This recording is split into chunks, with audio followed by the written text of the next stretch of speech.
Good evening everyone. मेरा नाम विपिन कठेरिया है और मैं आज आपसे इस मंच के माध्यम से भारतीय इतिहास के कुछ महत्वपूर्ण घटनाक्रम पर चर्चा करने जा रहा हूं, जो संवैधानिक और राजनीतिक दृष्टिकोण से भारतीय आधुनिक इतिहास में एक बहुत ही महत्वपूर्ण भूमिका रखते हैं। ठीक है, और ये घटनाएं भारतीय राष्ट्रीय आंदोलन को एक नई दिशा भी देती हैं और भारत को आजादी की तरफ लेकर जाती हैं। और इन घटनाओं में सबसे महत्वपूर्ण जो घटना है वो है अगस्त प्रस्ताव। अगस्त प्रस्ताव से लेकर अगर आप कैबिनेट मिशन तक इन घटनाओं के विषय में जब आप चर्चा करेंगे तो आपको भारतीय राष्ट्रीय आंदोलन के कई ऐसे पड़ाव मिलते हैं जो आजादी की राह में एक बहुत ही महत्वपूर्ण भूमिका निभाते हैं। लेकिन इन घटनाओं को समझने से पहले हमें सबसे पहले सेकेंड वर्ल्ड वॉर के बैकग्राउंड पर, या हम कह सकते हैं कि सेकेंड वर्ल्ड वॉर की पृष्ठभूमि में जाना पड़ेगा और इंडियन पर्सपेक्टिव से यह समझना पड़ेगा कि वो कौन सी ऐसे समीकरण बने जिनके माध्यम से भारत को एक अवसर मिला, संवैधानिक दृष्टिकोण से, राजनीतिक दृष्टिकोण से भारत को एक ऐसा अवसर मिला जिसने भारतीय राष्ट्रीय आंदोलन को एक अंतिम पड़ाव पर लाने में एक महत्वपूर्ण भूमिका निभाई।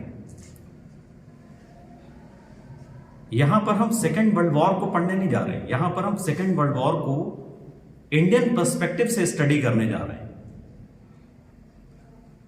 सितंबर 1939 ये वो दिन था जिस दिन नाजी रूलर, जर्मनी का शासक नाजी रूलर एडोल्फ हिटलर, उसने पोलैंड पर अटैक किया।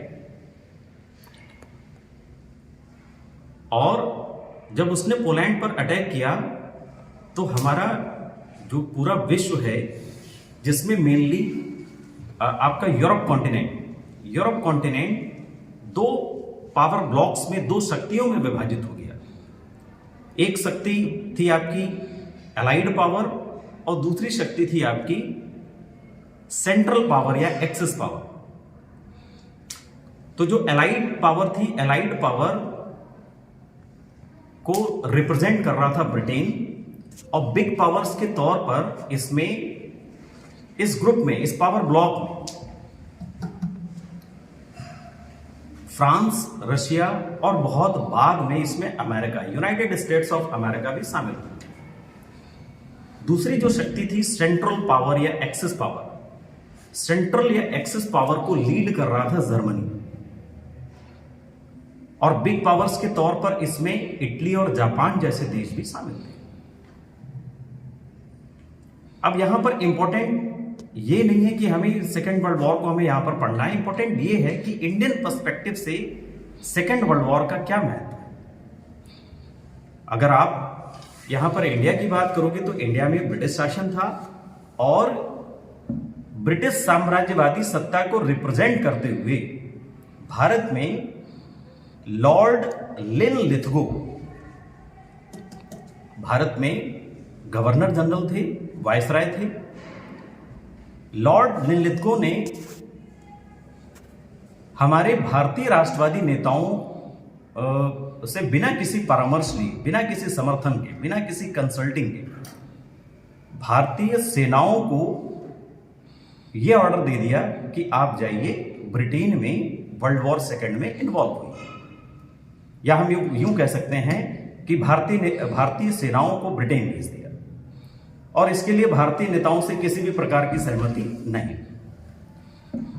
एक चीज और आप यहां पर याद रखिएगा, भारत में 1935 में एक एक्ट आया था, बहुत महत्वपूर्ण एक्ट था वो, और वो एक्ट था आपका इंडियन एडमिनिस्ट्रेटिव एक्ट 1935। और भारत में इंडियन एडमिनिस्ट्रेटिव एक्ट 1935 के बिहाफ पर भारत में प्रोविंशियल लेजिस्लेटिव असेंबली के इलेक्शंस हुए थे 1937। चुप रहो यार। और इन 1937 के इलेक्शंस में इंडियन नेशनल कांग्रेस ने बढ़त हासिल करते हुए, राष्ट्रीय स्तर पर बढ़त हासिल करते हुए 11 में से 8 प्रांतों में, प्रोविंसेस में सरकार बनाई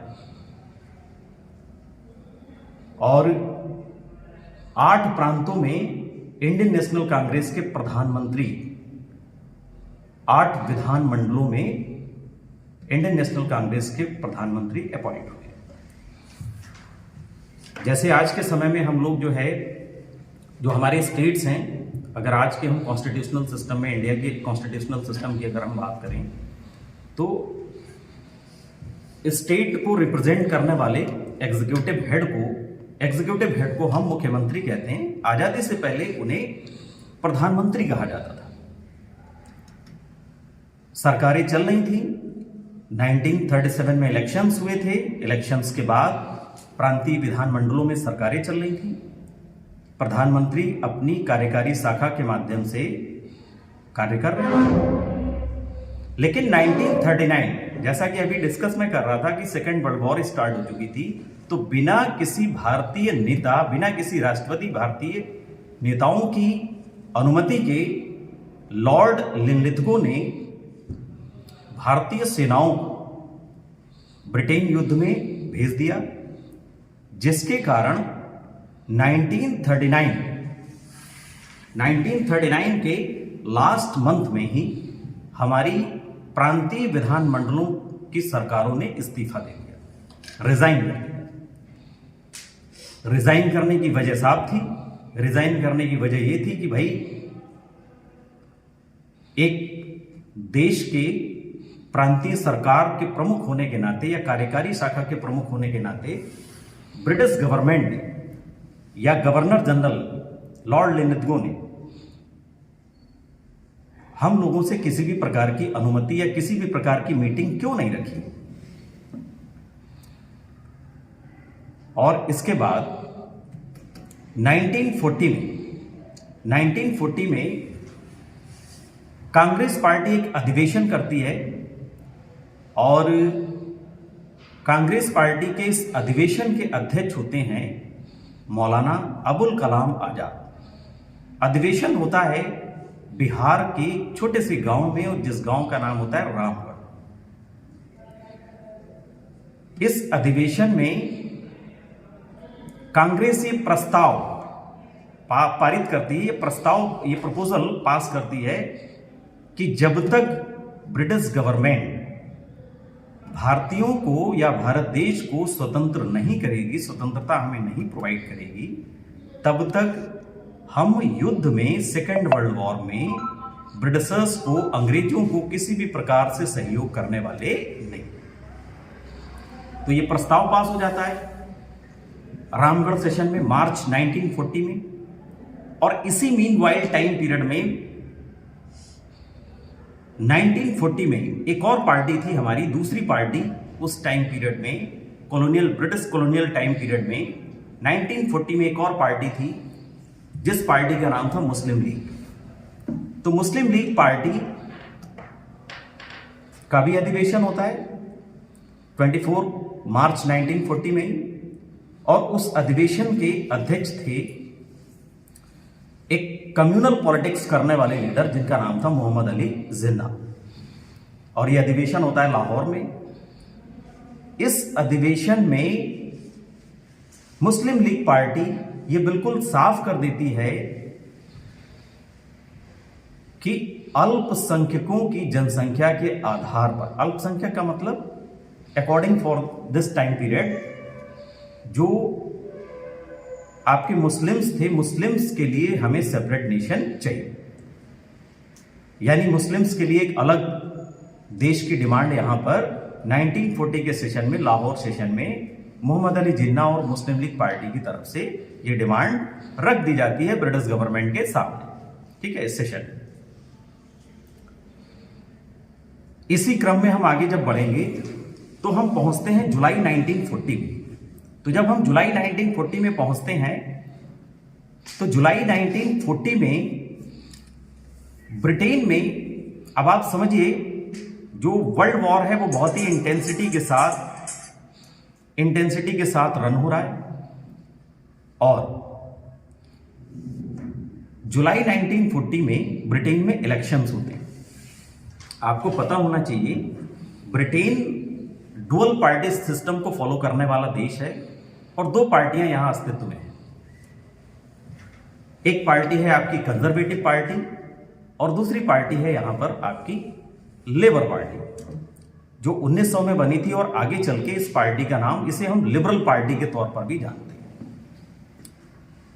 1940 में जब ब्रिटेन में इलेक्शंस होते हैं तो इस इलेक्शन का परिणाम यह आता है कि इस इलेक्शन में कंजर्वेटिव पार्टी सत्ता में वापसी करती है और नेवल चैम्बरलिन की जगह विंस्टन चर्चिल नेवल चैम्बरलिन के सक्सेसर के तौर पर ब्रिटेन के प्रधानमंत्री बनते हैं। और विंस्टन चर्चिल के बारे में ये बहुत पॉपुलर बात थी कि विंस्टन चर्चिल अपनी पार्टी की विचारधारा के आधार पर कंजर्वेटिव और ऑर्थोडॉक्सी माइंडसेट का इंपीरियलिस्टिक लीडर था। इंपीरियलिस्टिक होने का मतलब साम्राज्यवादी, जो किसी भी कीमत पर भारत को स्वतंत्रता देने के पक्ष में नहीं था। आप बात बहुत अच्छे से समझ लीजिए। विंस्टन चर्चिल भारत को किसी भी परिस्थिति में स्वतंत्रता देने के पक्ष में नहीं था। उसने भारत सचिव के माध्यम से तत्कालीन वायसराय लॉर्ड लिनलिथगो के पास एक लेटर भेजकर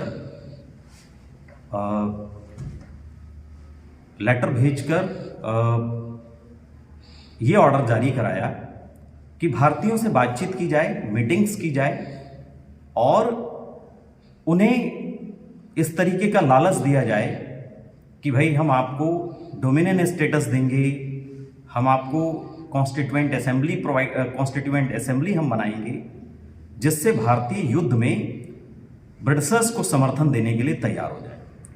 युद्ध में समर्थन देने का मतलब क्या है, आप समझिए। युद्ध में समर्थन देने का मतलब क्या है कि ब्रिटिश आर्मी और इंडियन मैन पावर्स ब्रिटेन को सपोर्ट करें युद्ध में। तो लॉर्ड लिनलिथगो, जब आपको पता होना चाहिए, मैंने अभी ये बात कही थी कि 1940 में जब रामगढ़ सेशन होता है तो रामगढ़ सेशन में कांग्रेस पार्टी ये प्रस्ताव पास कर देती है कि हमें कंप्लीट फ्रीडम चाहिए, हमें पूर्ण स्वतंत्रता चाहिए, तभी हम ब्रिटिश गवर्नमेंट को, ब्रिटिशर्स को सेकेंड वर्ल्ड वॉर में सपोर्ट करेंगे। लॉर्ड लिनलिथगो इस प्रस्ताव को अस्वीकार कर देते हैं और 8 अगस्त 1940 में लॉर्ड लिनलिथगो हमारे भारतीय राष्ट्रवादी नेताओं के सामने एक प्रस्ताव रखते हैं जिसे इंडियन नेशनल फ्रीडम मूवमेंट की हिस्ट्री में अगस्त प्रपोजल या अगस्त प्रस्ताव के नाम से जाना जाता है। अब इस अगस्त प्रस्ताव के कुछ बहुत ही महत्वपूर्ण बिंदु हैं, कुछ महत्वपूर्ण बातें हैं जिन्हें आपको समझना चाहिए, जिनका विस्तार किया जाएगा आगे क्रिप्स मिशन में। इस अगस्त प्रपोजल के अनुसार लॉर्ड लिनलिथगो इस प्रस्ताव में इंडियन लीडर्स के सामने ये प्रावधान रख रहा है कि भाई इंडियंस को युद्ध के बाद डोमिनियन स्टेटस प्रोवाइड किया जाएगा। डोमिनियन स्टेटस का मतलब क्या है? डोमिनियन स्टेटस का मतलब क्या है कि भाई ब्रिटिश सरकार के अधीन ही भारतीयों को औपनिवेशिक स्वराज्य दिया जाएगा। मतलब सेंट्रल गवर्नमेंट के लेवल पर, प्रोविंशियल लेवल के गवर्नमेंट के लेवल पर ब्रिटिश सरकार भारतीयों को शासन करने का अधिकार तो देगी, लेकिन भारत फिर भी ब्रिटिश सरकार का, ब्रिटेन का औपनिवेशिक राज्य रहेगा। ठीक है। दूसरी बात ये, कॉन्स्टिट्यूएंट असेंबली बनाने का अधिकार इंडियंस को दिया जाएगा, लेकिन ये कॉन्स्टिट्यूएंट असेंबली युद्ध के पश्चात बनेगी। सेकेंड वर्ल्ड वॉर का जब रिजल्ट आ जाएगा, जब सेकेंड वर्ल्ड वॉर फिनिश हो जाएगी और सेकेंड वर्ल्ड वॉर में जब भारतीय पूर्ण रूप से ब्रिटिशर्स को सपोर्ट करेंगे और इंडियंस के सपोर्ट से अगर ब्रिटेन इस युद्ध को जीतता है तो इंडियंस को रिवॉर्ड के तौर पर कॉन्स्टिट्यूएंट असेंबली बनाने का अधिकार मिलेगा। और तीसरी बहुत महत्वपूर्ण बात अगस्त प्रपोजल में ये कही गई लॉर्ड लिनलिथगो के माध्यम से, वायसराय की एग्जीक्यूटिव काउंसिल में इंडियन मेंबर्स की संख्या बढ़ाई जाएगी। चौथी और बहुत महत्वपूर्ण बात कि एक वॉर एडवाइजरी काउंसिल भी बनेगी।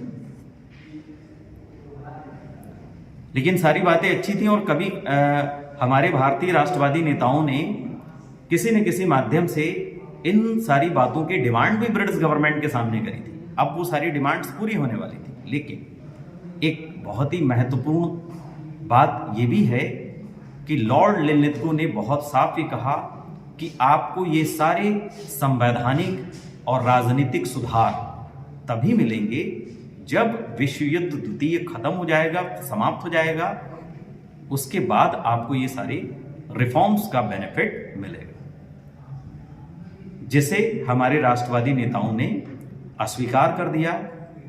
पंडित नेहरू जैसे राष्ट्रवादी नेता ने इसे दीवार पर जंग लगी हुई कील के समान बताया।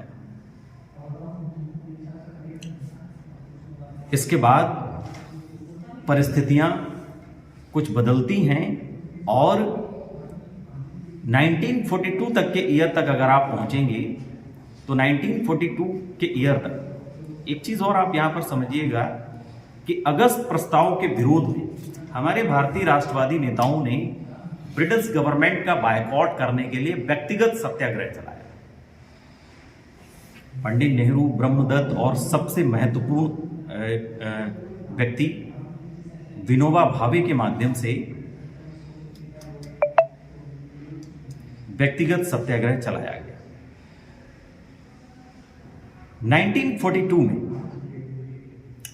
1942 में भारत के पूर्वी क्षेत्र पर जापान के सहयोग से आजाद हिंद फौज के आक्रमण का खतरा मंडरा रहा था और ऐसी स्थिति में ब्रिटिश सरकार को भारतीयों के समर्थन की आवश्यकता थी और ब्रिटिश गवर्नमेंट विंस्टन चर्चिल एक बार फिर प्लान करते हैं कि हमें भारतीयों से एक बार बातचीत करनी चाहिए, एक बार कम्युनिकेशन करना चाहिए। और विंस्टन चर्चिल भारत में एक और मिशन भेजते हैं जिसके अध्यक्ष होते हैं स्टैफर्ड क्रिप्स। स्टैफर्ड क्रिप्स अपने मिशन के सदस्यों के साथ 1942 में इंडिया में आते हैं और भारतीय राष्ट्रवादी नेताओं के सामने वही सारी बातें, वही सारे प्रावधान डिस्कस करते हैं जिन प्रावधानों की चर्चा 1940 के 1940 के अगस्त प्रपोजल में रखी गई थी कि भाई डोमिनियन स्टेटस मिलेगा, वायसराय की एग्जीक्यूटिव काउंसिल में इंडियन मेंबर्स की संख्या बढ़ाई जाएगी और इसके साथ साथ कॉन्स्टिट्यूएंट असेंबली बनाने का भी अधिकार दिया जाएगा। इसके साथ साथ वॉर एडवाइजरी काउंसिल भी बनेगी। लेकिन इसके साथ साथ एक बात और यहाँ पर महत्वपूर्ण थी, यहाँ पर एक नई बात क्रिप्स मिशन में निकलकर आई थी, वो ये थी कि एक डिफेंस सेक्रेटरी भी इंडियन लीडर्स की तरफ से वायसराय की एग्जीक्यूटिव काउंसिल्स में शामिल होना चाहिए, जिसे वायसराय लिनलिथगो ने अस्वीकार कर दिया। अगले वीडियो में महात्मा गांधी ने इसे पोस्ट डेटेड चेक बताया क्योंकि उसमें भी वही बात रिपीट करी गई थी कि आपको ये सारे संवैधानिक और राजनीतिक सुधार सेकेंड वर्ल्ड वॉर के बाद मिलेंगे, इससे पहले आपको यानी भारतीयों को सहयोग करना होगा ब्रिटिश गवर्नमेंट को। इसके बाद के घटनाक्रम पर हम आगे फिर कभी किसी लेक्चर में चर्चा करेंगे और आपको अगर ये लेक्चर पसंद आया हो तो आप चैनल को लाइक, शेयर और सब्सक्राइब कर दीजिएगा। इन फ्यूचर ऐसे महत्वपूर्ण लेक्चर्स आपको मिलते रहेंगे। धन्यवाद।